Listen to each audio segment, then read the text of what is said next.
다 같이 찬송가 260장 찬양하겠습니다. 우리를 죄에서 구하시려.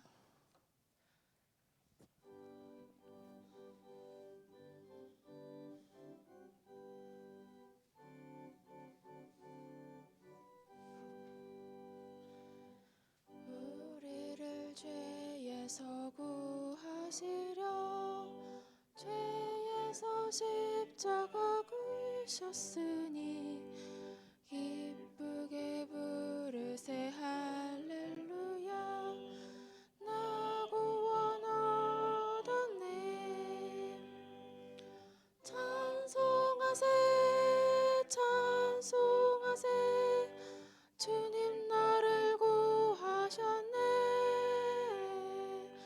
찬송하세 찬송하세 주가 구원하셨네.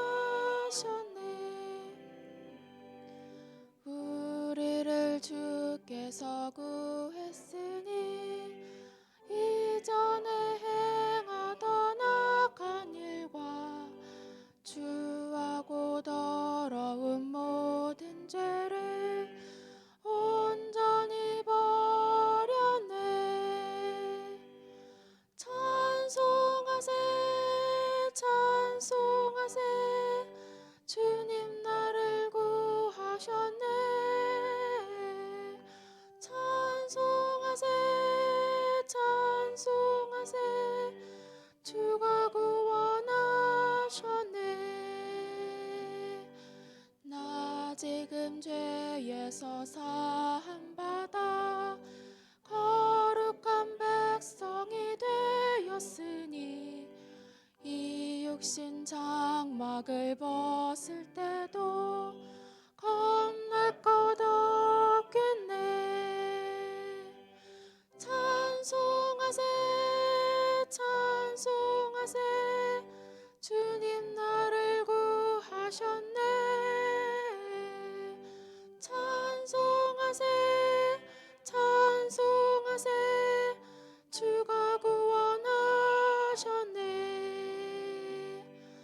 우리가 이 세상 떠날 때에 예수의 손목을 굳게 잡고 영원히 즐거운 천국에서 주 함께 살겠네. 찬송하세 찬송하세 주님 나를 구하셨네.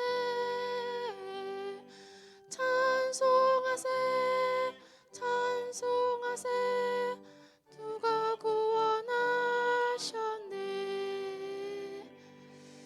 아멘. 네, 저희 함께 볼 성경은 에스더 4장 13절에서 17절 말씀입니다. 에스더 4장 13절에서 17절 말씀입니다. 제가 가진 성경책으로 구약성경 754페이지에 있습니다.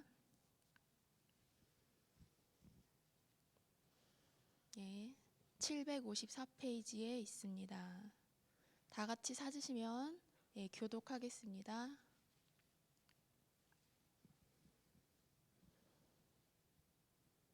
754페이지요. 다 찾으셨나요? 네, 제가 먼저 읽고 번갈아 가면서 교독하시겠습니다. 모르드게가 그를 시켜 에스더에게 회답하되 너는 왕궁에 있으니 모든 유다인 중에 홀로 목숨을 건지리라 생각하지 말라.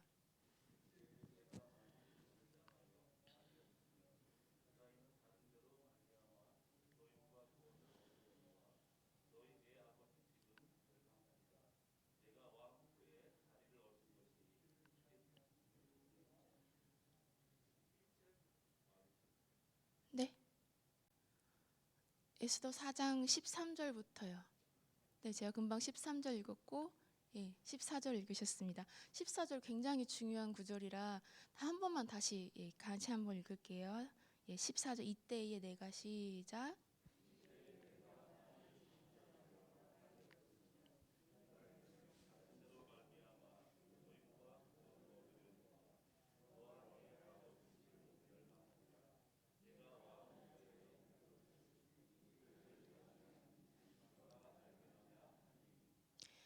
에스더가 모르드게에게 회답하여 이르되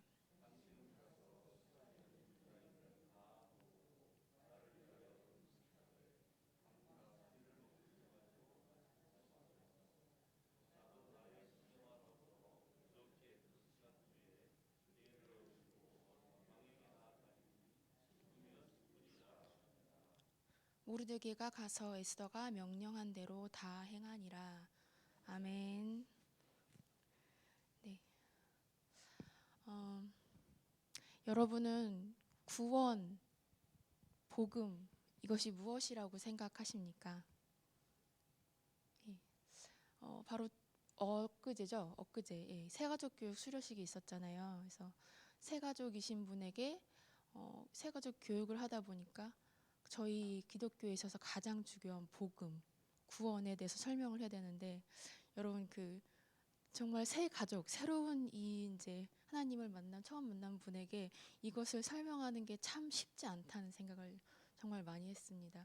제가 이제 친근하게 쓰는 단어나 이런 것이 그분에겐 다 생소한 거죠. 그러니까 이게 내가 이제 아동부에서 하는 것처럼 해야 되는구나 이런 생각을 많이 했습니다. 그보다 더 유치부에서 했던 것처럼 해야 될 수도 있고요. 그래서 그러면 우리 각자 마음속에 구원이라는 것을 만약에 지나가는 사람에게 정말 전도를 하려고 했을 때 뭐라고 말을 할 수 있을까?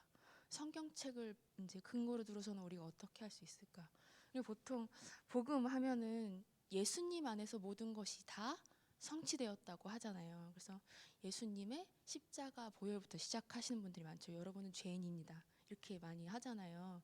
그래서 이제 보통 죄인이라는 거를 상대방이 이렇게 끄덕끄덕하고 인식할 수 있는 나이가 되시면 사실 복음을 얘기하기 쉬워요. 근데 내가 잘못한지 잘 모르겠는데 하는 이제 20대부터 시작한 10대는 더 어렵죠. 내가 뭘 잘못했지? 이렇게 정죄하는 것처럼 되기 마련이니까요. 그래서 예수님 안에서 우리가 볼 수 있는 복음의 정수라고 할 수 있을까요? 이제 그것이 두 가지인데요. 하나는 제가 금방 말씀드린 것처럼 십자가에서의 그 죽음입니다. 사망. 그리고 그 다음에는 뭘까요? 그 다음에는 부활하신 거죠. 부활하신 건데 그거를 이제 제가 오늘 말씀드리고 싶은 것에서 이제 중요한 구절이 있는데 그 요한복음 2장에 보시면 성전 청결하시면서 예수님께서 하신 말씀이 있으세요. 한번 찾아볼까요? 요한복음 2장.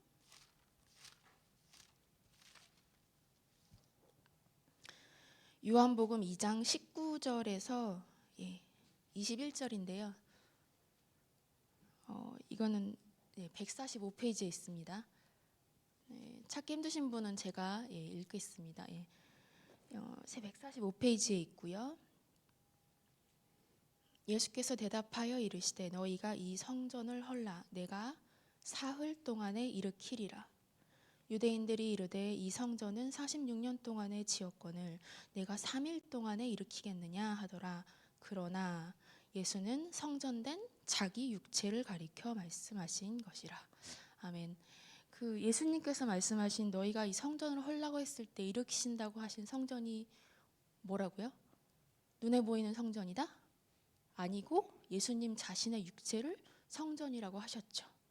우리가 지난 사경회 동안 3주 동안에 배운 그 느헤미야의 그 성전과 그 성벽에 관한 그 이야기가 왜 우리가 성전을 재건해야 되고 회복해야 되고 성벽을 다시 일으켜야 되는지는 바로 근거 구절이 여기에 있습니다. 그러니까 예수님께서 자신의 그 허물어진 성전을 다시 일으키신 사건이 구원 경험이라고 말씀하시는 거예요. 그러니까 여러분은 지난 3주 동안에 내가 잃어버린 토대를 다시 한번 또 한 번 내 안에서 예수 그리스도의 부활을 맛보기 위해서 말씀으로써 성전을 일으킨 것입니다. 그러면 예수님 안에서 다 그 구원 경험이 일어났다고 했는데요. 제가 지금 계속 하는 단어가 굉장히 중요해요. 성전을 일으키셨잖아요. 그리고 또 하나가 뭐예요? 죽음을 예수님께서 경험하시고 그 다음에 부활하셨잖아요. 그러면 이 구원 경험의 원형이라고 할 수 있는 것이 바로 구약 앞에 이제 예수님 오시기 이전에 성경이 구약이잖아요. 그곳에 다 있습니다. 그러면 맨 처음에 하나님께서 내가 너희의 하나님이 되고 너희가 나의 백성이 된다라고 맨 처음에 말하셨던 본문이 어딜까요? 출애굽기입니다. 여러분, 하나님께서는요, 그 창세기에서는 너희가 내 백성이고 내가 내 하나님이 된다라고 표현한 적이 없으세요. 그래서 출애굽에 있을 때 그 이집트 안에서 핍박받던 이미 그렇게 많은 수요가 돼서 거기서 이렇게 출애굽하셨잖아요. 예, 그때부터 하나님께서 너희가 내 백성이고 내가 내 하나님이다. 너희를 시내산에서 그래서 하나님께서 옛 언약이라고 불리는 율법을 주신 거거든요. 우리 약속하자. 이대로 너와 내가 서로 관계하자 하고 주신 것이 바로 그 십계명부터 시작된 그 돌판에 주신 거거든요. 그러면 하나님께서 출애굽 경험을 시키셨죠. 출애굽이 영어로 엑소도스인데요. 엑소도스라는 표현이 그 예수님께서 하신 말씀이 있으세요. 엑소도스가 한국어로 따라해 보실까요? 별세. 예, 별세입니다. 그러면 예수님께서 언제 이 말씀을 하셨냐? 누가복음에 자기가 정말 사랑하는 세 명의 제자 베드로, 야고보, 요한을 데리고 가서 자기가 별세할 것을 말씀하셨어요. 신기하죠? 예수님께서는요, 구약에 있는 그 어떤 말 하나도 허투루 버리지 아니하시고 자기 안에서 다 성취하셔서 정말로 복음의 정수를 만들어내셨어요. 그러면 출애굽하셨다는 거잖아요. 예수님께서. 그 얘기 아니에요? 별세가? 출애굽이 엑소도스고 그 다음에 그것을 한국어로 말했을 때 별세라고 했잖아요. 예수님께서 자기가 별세할 것을 말씀하셨다. 그래서 예수님 안에서 출애굽 경험도 하셨고 성전된 본인의 몸도 일으키셨고 하셨죠. 그럼 이 두 가지가 다 이 구약에 있다는 건데 제가 금방 말씀드린 출애굽이 하나 있었고 또 하나는 성전, 그 다음에 사람들을 이제 시내산에 딱 모여서 모세를 통해서 하나님께서 그 두 돌판에다가 언약을 주신 다음에 또 어떤 것을 주셨을까요? 뭐 지으라고 했죠? 네, 성막. 제가 잘못 들었네. 성막을 지으라고 하셨어요. 물론 이동식 성막이에요. 그게 나중에는 왕에 대해서는 이제 성전이 되는데 솔로몬 왕이 짓기 전까지는 계속 이동식 성막이었죠. 지었다가 다시 해쳤다가 어깨에 맸다가, 맞죠, 여러분?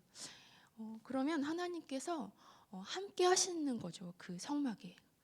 그래서 출애굽을 통해서도 함께 하셨고 그 성막을 통해서도 내가 너랑 함께 하겠다. 네가 가는 곳 어디든지 함께 하겠다. 이 두 가지를 다 포함해서 우리가 구원 경험, 하나님의 백성이 되는 경험이라고 할 수 있는데요. 제가 지금 읽은 본문과 상관없는 내용을 너무 얘기하는 것 같아서 여러분, 전도사님이 언제 지금 본문에 들어가려나 생각하실 수 있지만 제가 이 배경을 얘기해야 여러분이 이해할 것 같아서 말씀을 드립니다. 이 중요해요. 어떻게? 성전, 또 하나가 성전이고 나머지 하나가 하나님의 백성 되기 위해서 출애굽을 경험했다고 했잖아요. 그러면 오늘의 이 본문은요, 이제 느헤미야가 바로 1차, 2차, 3차 포로 때 이야기입니다. 여러분 지난 3주 동안 사경에서 목사님께서 다 말씀하셔서 들으셨죠. 그래서 이스라엘 백성이 다 죄를 많이 지어서 하나님께서 너희를 심판하시겠다고 해서 우르르 끌고 간 곳이 어디예요? 바벨론이죠. 바벨론이고 그 바벨론에서 70년이 넘는 그렇게 그 이집트에서 종살이한 것처럼 여기서 굉장히 종살이를 오래 했죠. 그 다음에 바사 왕이라고 돼 있는데요. 그 역사적으로는 페르시아 왕이거든요. 그래서 그 왕이 이제는 너희 나라 가서 너희가 원하는 신들 섬겨도 돼라고 말을 해서 고레스라는 사람이 돌아가세요라고 한 것이 제1차적으로 포로를 풀어준 거고요. 그 다음에 바로 느헤미야 앞에 있는 에스라 선지자가 온 것이 2차고 그 다음에 느헤미야가 3차입니다. 그러면 이렇게 느껴지잖아요, 여러분. 아, 출애굽이 한 번, 두 번, 세 번째구나, 이렇게 느낌이 오세요? 안 오시나요? 여러분, 그 출애굽한 그 내용이 바로 이집트 밑에서 400년간 종살이 하다가 모세를 보내서 이렇게 그 이집트에서 딱 구원해 주신 거잖아요. 그것이 바벨론에서 이렇게 종처럼 있다가 이렇게 다시 돌아오게 될 수 있는 경험인 거잖아요. 그렇죠? 그렇게 해서 그 다음에 느헤미야가 하기 전부터 맨 맨 처음에 1차 포로 때부터 이들이 한 것이 무엇이었을까요? 돌아와서 한 것이 무엇이냐면 우리가 하나님의 백성인 것을 잊어버리지 아니하고 우리가 바벨론으로 끌려갔을 때 바벨론 그 사람들이 성전을 다 불태워 버렸어요. 그래서 남아있는 게 하나도 없었죠. 근데 이스라엘 백성은 성전이 하나님이 우리와 함께 계시는 곳이고 그들의 정체성이었기 때문에 굉장히 중요했습니다. 그래서 다시 세워야겠다. 그게 먼저였어요. 그래서 성전을 짓기 시작하는 일이 나오는 겁니다. 예, 그것이 바로 에스라에 있는 이야기인데요. 그러면 이들이 하나님께서 바벨론 시켜주셨잖아요. 그래서 성전을 지었어요. 그러면 바벨론에 끌려간 사람들은 원래 엄청 많았는데 그 중에서 너희들이 원하면 돌아가라 라는 거였거든요. 고레스 왕은. 그러면 돌아온 사람들보다 남아있는 사람들이 훨씬 많았습니다.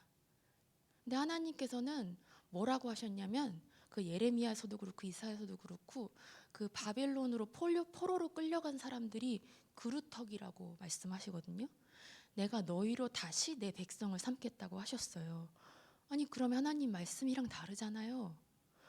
자기가 원하는 대로 돌아온 사람들만 하나님 백성이고 나머지 바빌론에 남아있는 사람들은 그러면 하나님 버리시나요? 이런 생각이 들 수도 있지 않을까요? 바빌론에 남아있는 사람이 훨씬 많았거든요. 거기서 이미 터전을 잡고 다 있는 사람들은 나는 갈 수 없어. 원하는 사람만 가라고 했으니까 해서 남아있는 사람들이 훨씬 많았고 남아있는 사람들의 이야기가 오늘 읽은 에스더서 이야기입니다. 예. 그러면 돌아간 에스라, 느헤미야 통해서 1차, 2차, 3차로 돌아간 사람들은 그곳에서 성전을 짓고 성벽을 재건하고 하면서 하나님께서 주신 은혜와 구원의 기쁨을 맛봤겠죠. 근데 남아있는 사람은 못 맛봤잖아요.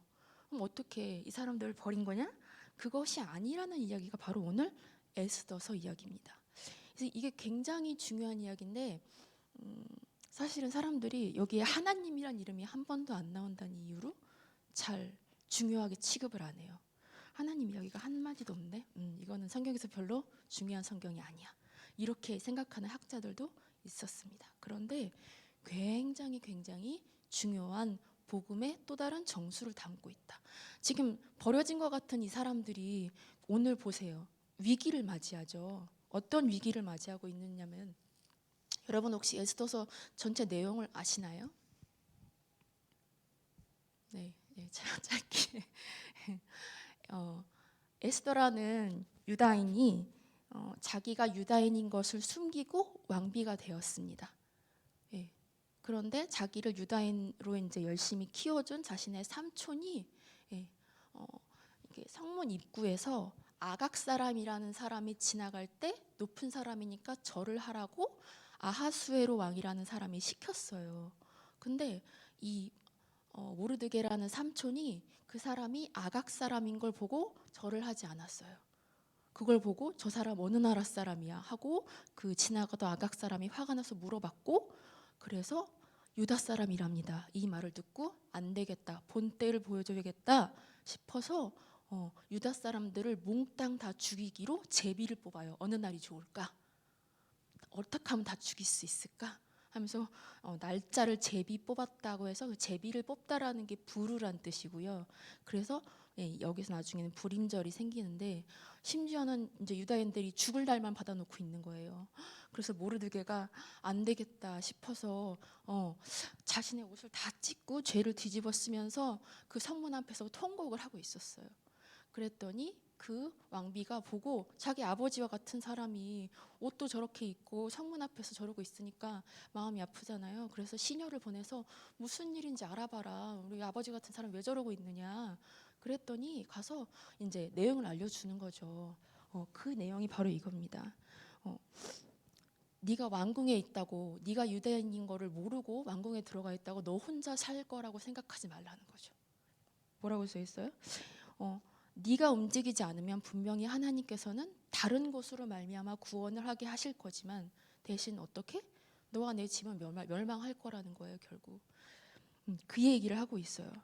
그러면서 또 뭐라고 하냐면 잘 생각해봐라. 네가 지금 왕후의 자리를 얻은 것이 바로 이때를 위해서 네가 왕후의 자리에 있는 것이 아니겠느냐 하는 말을 합니다.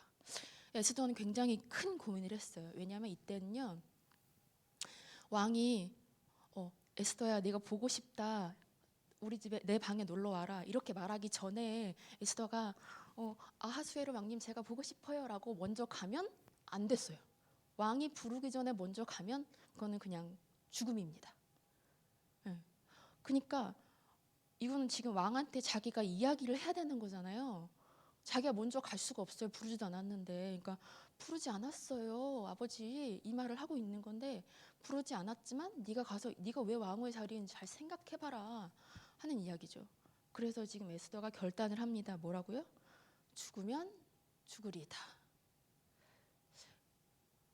이것에서 여러분 무엇이 느껴지셔야 되냐면 이 에스더가 자기가 있는 그 자리가 하나님의 구원의 통로로 쓰임 받을 수 있다는 새 사실을 이렇게 자각하고 뭘 결심하게 해요? 죽을 것을 결심한 거죠. 그러면 예수님께서도 자신의 죽음을 통해서 우리의 죄를 구원할 수 있다. 그것이 유일한 방법이란 것을 아시고 십자가에 못 박혀서 돌아가신 거잖아요. 바로 이 경험, 죽음이라는 경험이 지금 에스더가 경험하고 있는 것입니다. 그래서 뭘 하라고 하냐면 나를 위해서 금식해요. 3일 밤, 여기 보죠. 되게 재밌죠. 밤낮 3일을 먹지도 말고. 이게 성경에 있는 그 날짜는 되게 예수님이랑 연관이 많습니다. 3일을 먹지도 말래요. 그리고 금식하고 그러고 나면 자신이 시녀와 함께 왕 앞에 나아가겠다고 말을 하죠. 그리고 뒤에 이야기는 에스더가 3일을 금식하고 통곡하고 기도하고 모든 유다인도 다 똑같이 그렇게 했을 때 이 에스더가 딱 왕 앞에 나타났을 때 그 아름다운 걸 보고 규례를 어겼든 뭐든 다 까먹고 너무 이쁜 나의 아내 어서 와라 이렇게 하는 기적이 벌어집니다. 그 다음에는 이제 에스더가 무슨 말을 하냐면 왕이여 제가 아주 멋있는 잔치를 벌일 테니까 놀러 오세요 이렇게 권하고 에스더가 한 번에 얘기하지 않고요. 잔치를 권하는 과정을 통해서 이제 맨 처음에는 얘기를 안 해요. 그 다음에 왕의 마음을 좀 녹인 다음에 그 다음에 자신이 유다인인데 아각 사람 하만이라는 사람이 유다인을 다 죽이려고 했다 하는 이야기를 하게 됩니다. 여러분 우리가 이 구원이라는 건요 아까 맨 처음에 얘기했던 그 출애굽에서 성전을 짓는 그 경험과 동시에 지금 에스더가 뭘 겪고 있나요?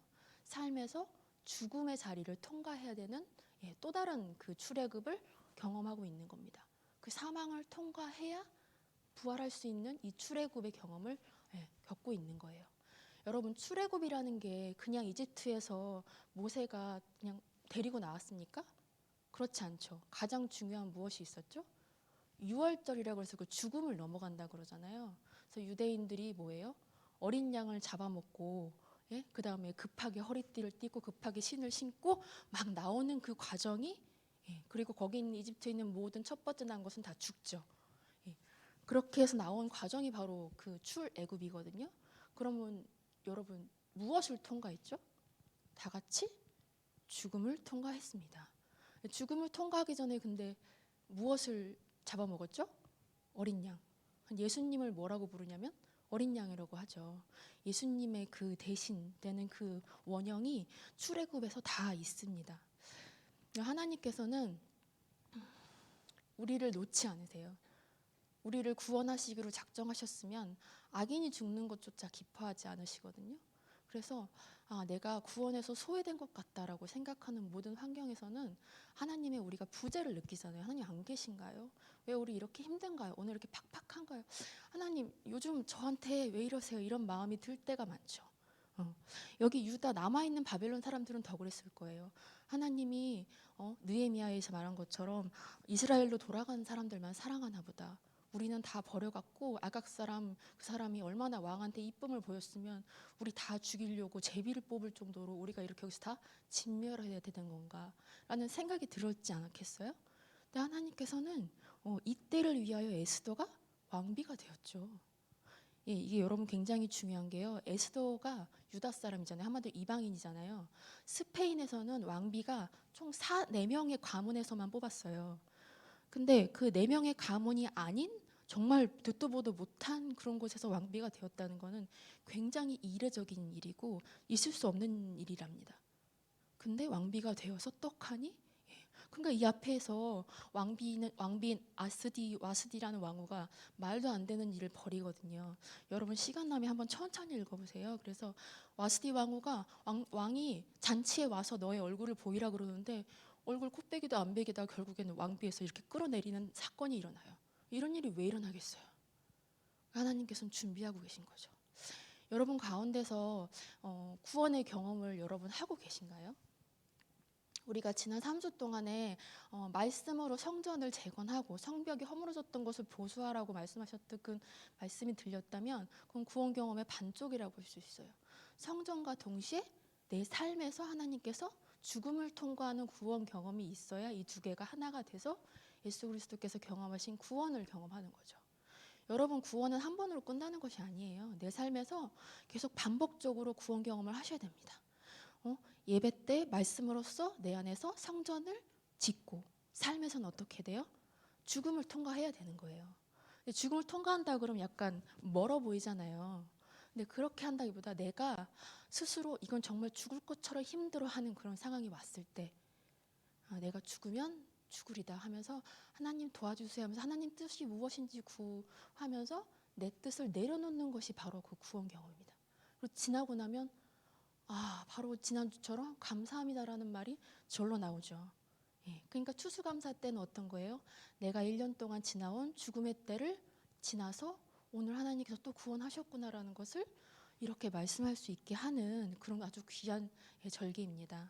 여러분 매주 삶에서 말씀으로 주일에 자신의 성전을 보수하고 일주일간에 내가 느끼지 못하더라도 분명히 죽음처럼 힘든 순간이 있을 수 있어요. 그러면 내 뜻을 내려놓고 내가 왕비의 자리에 있는 것이 내가 지금 가지고 있는 것이 누리고 있는 모든 것이 하나님의 구원을 위해서 필요한 거구나 하고 깨닫고 내려놓고 드릴 때 하나님께서 어떻게 해요?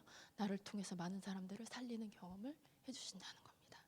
양쪽이 다 있을 때 여러분 매주 하나님을 만나고 구원을 경험하는 여러분이 되실 수 있습니다. 예, 같이 기도하시겠습니다. 하나님 감사합니다. 저희에게 하나님의 백성이 될 만한 자격이 없음에도 불구하고 이방인 같은 저희들에게도 구원을 경험하게 해주셔서 하나님의 말씀을 읽고 듣고 깨달을 수 있는 지혜를 주셔서 감사하고 저희 삶 속에서 하나님께서 예수님이 경험하신 것처럼 죽음의 길을 통과하여 십자가를 따르면 부활할 수 있는 그런 기회를 주셔서 너무나도 감사합니다. 주님 저희가 그 하나님의 경험의 손길을 잊지 아니하고 하나님께서 이 땅에서 베풀어 주신 그런 모든 하나님의 구원 경험을 말씀과 삶으로서 동시에 같이 경험함으로 하나님께서 이 땅에 베푸신 하나님 나라를 매주 매일매일 경험할 수 있는 모든 상봉교회 성도분들 될 수 있게 도와주세요. 감사드리며 우리 주 예수님 이름으로 기도합니다. 아멘. 네. 이 시간 우리나라와 한국 교회를 위해서 기도하겠습니다. 정치하는 사람들에게 하나님의 지혜를 허락할 수 있게 해달라고 그리고 저희 모든 국민들이 백성들이 이 세상 욕망인 돈, 쾌락, 음란 이런 것 같은 그런 죄악에서 벗어날 수 있게 해달라 기도하시고요. 그리고 한국 교회와 크리스천들이 이 세상 속에서 빛과 소금이 되어서 잘 감당할 수 있고 각자의 삶의 자리에서 하나님을 드러낼 수 있기를 같이 기도하시겠습니다. 기도하시겠습니다. 하나님 아버지 감사합니다. 이 땅에 세우신 하나님께서 원치 않았지만 저희들이 달라한 그 왕과 같은 사람들, 그 정치자들에게 하나님 지혜를 주시옵소서. 진리와 명철로 하나님 저희를 이끌어 날 수 있도록 그들 한 명 한 명을 붙잡으셔서 아직 하나님을 모르는 사람들에게는 복음을 알 수 있는 기회를 주시옵시고 하나님을 아는 위정자들에게는 그들이 있는 그 자리가 얼마나 소중한 자리고